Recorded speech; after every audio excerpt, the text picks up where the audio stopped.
A nenecháme sa zastrašiť ani vtedy, keď útočia na naše rodiny.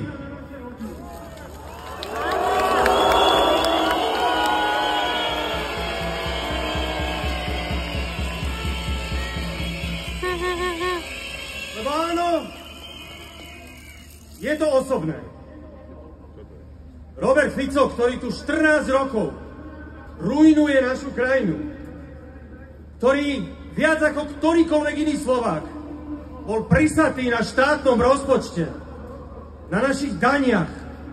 Teraz ešte na ľudí ide uvrhnúť drahotu a chudobu, tú takzvanú konsolidáciu za 2,7 miliardy a on si dovolí povedať, že to je kvôli mojej mame, že ona niečo ukradla.